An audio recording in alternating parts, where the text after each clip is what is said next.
Good morning all of you. Welcome to your SST class. And students, today I am covering the next topic of your chapter 6 of geography, that is manufacturing industry. In my previous videos I explained you about the agro based industries in which we have already learned, that is cotton and textile industry, jute industry, as well as sugar industry. Now today's video I explain you the mineral based industries. Under this we have first iron and steel industry. Okay, first of all, you may all know that what do you mean by mineral based industry. Mineral based industry means the industry that use minerals as raw material in preparing the goods or for their production. Okay, so mineral based industry that use minerals and metals as raw material are called mineral based industry. And the very first mineral based industry that discuss here is iron and steel industry. This is the very important industry, and we can say that this is the backbone of all the industries. And on the basis of raw material that is produced by this iron and steel industry, this industry come into the category of basic industries. Okay, basic industries, as you all know, that these are the industries that produce the goods that is used as a raw material in the other industries. Okay, तो ये एक basic industry है and it is the key industry also. ठीक है, and many other industries are depend on this industry. Okay, let us start reading the iron and steel industry. The iron and steel industry is the basic industry, since all the other industries, heavy, medium and light, depends on it for their machinery. Steel is needed to manufacture a variety of engineering goods, constructions, material, defense, medical, telephonic, scientific equipment and a variety of consumer goods. ठीक है, तो steel को हम बहुत veg में use करते हैं, and steel जो है that is use as a manufacturing in the many other goods like engineering goods, construction material, medical, telephonic and scientific equipments. Okay, so let us production and consumption of steel is often regarded as the index of country's development. In this by this line, what does it mean? That if in a country the iron this production of steel is much more, it means the country is developed.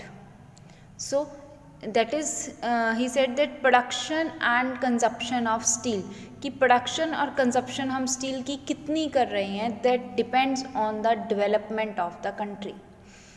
Iron and steel is a heavy industry because all the raw material as well as the finished goods are heavy and bulky. Yes, it is. It is a heavy industry. Why?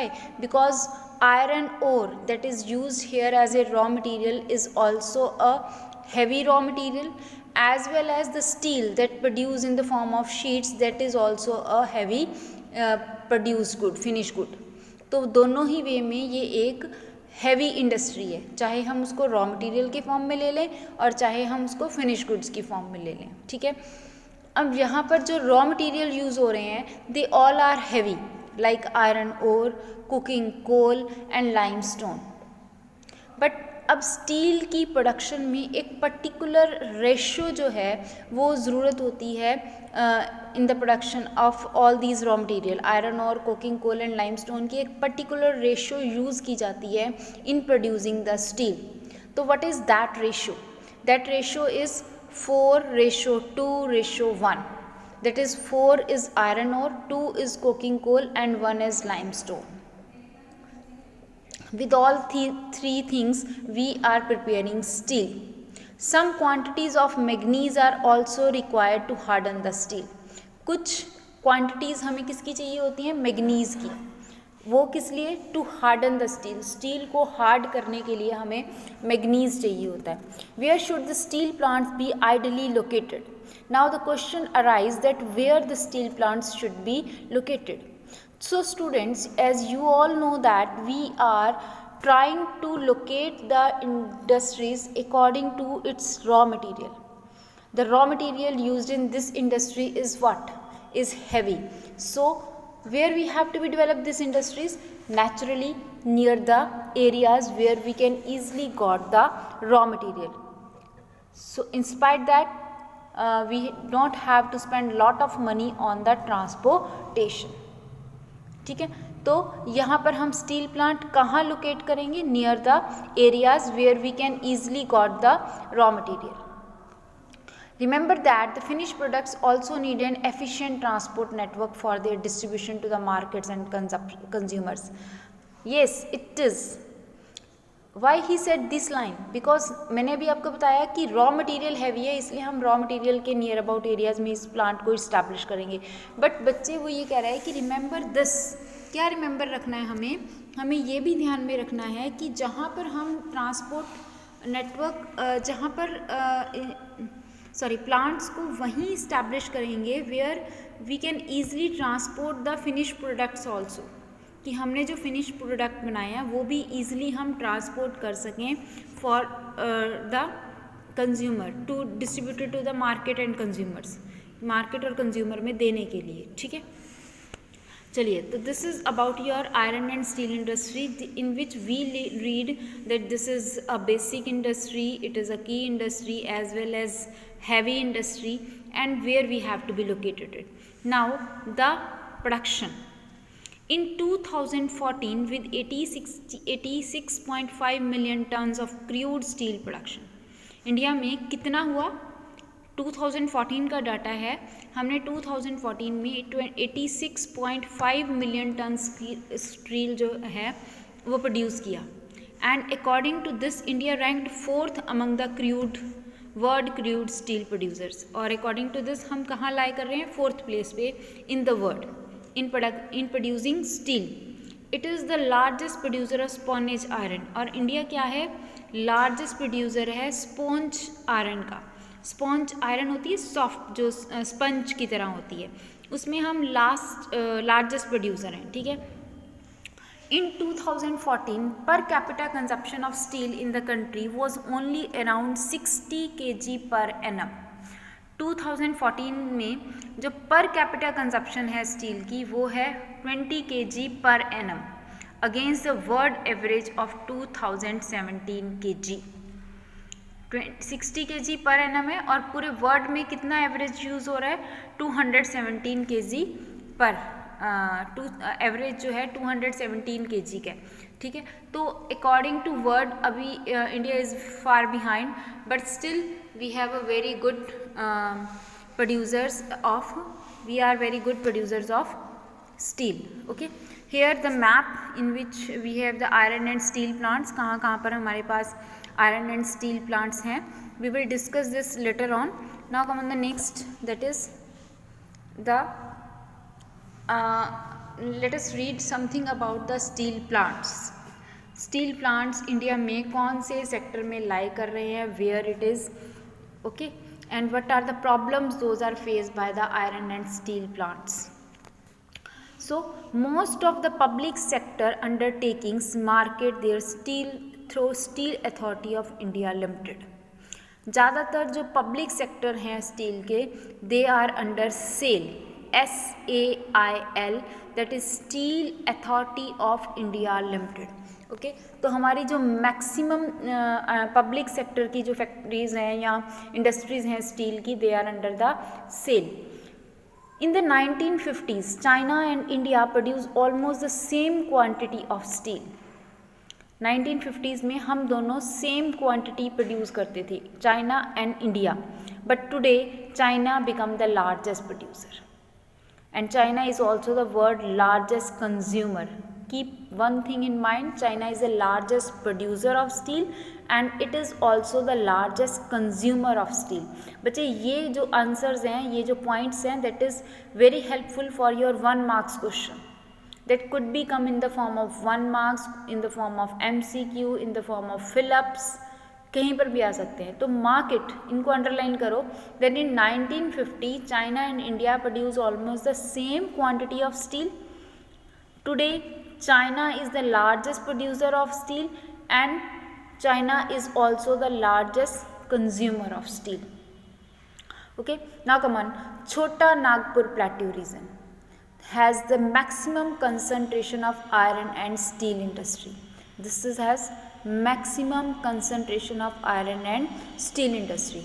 It is largely because of the relative advantages this region has for the development of this industry. Because of the relative advantage of this region iron and steel industry जो है वो maximum कहाँ concentrated है, छोटा Nagpur प्लेटू reason में.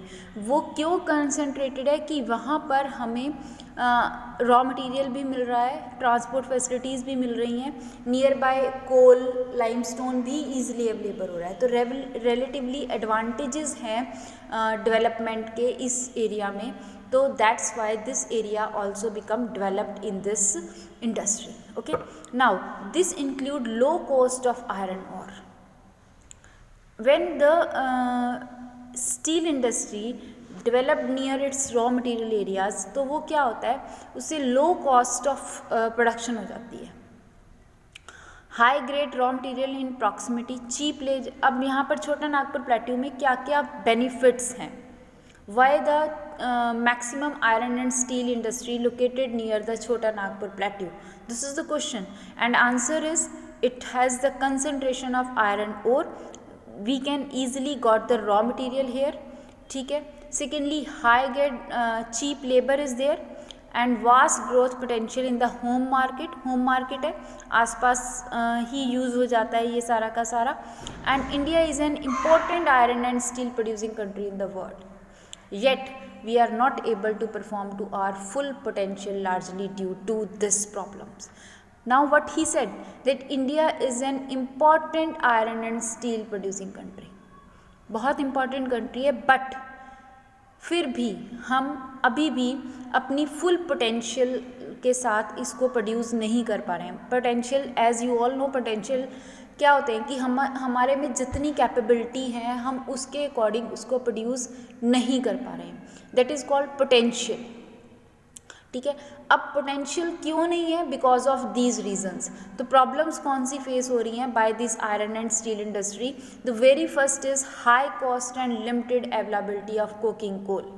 High cost है, coking coal क्या है, महंगा है और लिमिटेड है, अवेलेबिलिटी हमारे पास ज़्यादा नहीं है. Second is lower productivity of labour. Labour की प्रोडक्टिविटी क्या है, कम है. Irregular supply of energy. Energy public जो हमारे पास एनर्जी है मींस पावर सप्लाई जो है वो इरेगुलर है.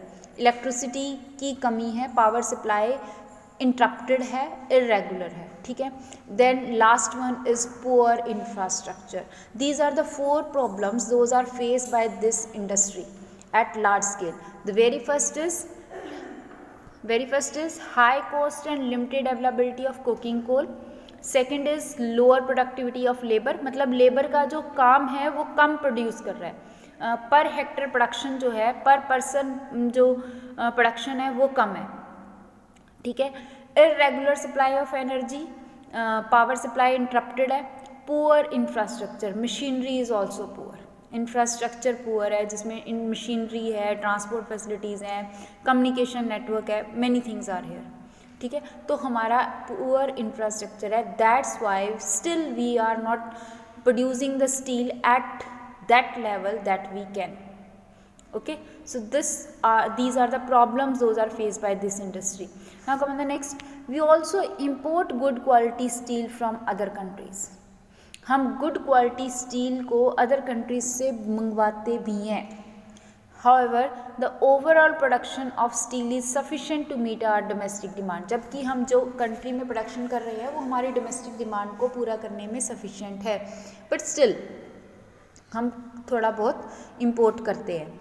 Liberalisation and foreign direct investment have given a boost to the industry. Liberalisation you all know कि जब बैरियर्स, ट्रेड बैरियर्स को हमने हटा दिया और डायरेक्ट फॉरेन कंट्रीज़ को इन्वेस्टमेंट करने के लिए कंट्री में इनवाइट कर लिया, तो because of this industry got a boom मतलब बूस्ट अप हुई है ये industry because of this. with the efforts of private entrepreneurs. Private जो हमारे इंडस्ट्रियलिस्ट हैं उनके एफर्ट से there is a need to allocate resources for research and development to produce steel and competitively. अब यहाँ पर क्या आवश्यकता है, हमें ज़रूरत है अपने रिसोर्सेज को डेवलप करने की, स्टील को बहुत ज़्यादा लेवल पर प्रोडक्शन को इंक्रीज़ करने की, and we can do this with removing some problems. अगर हम इन प्रॉब्लम्स को रिमूव कर दें, that is above mentioned here, then we can easily increase the production of steel within the country. Okay, that's it for today. The next is aluminium smelting. We will discuss in the next video. Till then, goodbye. Thank you.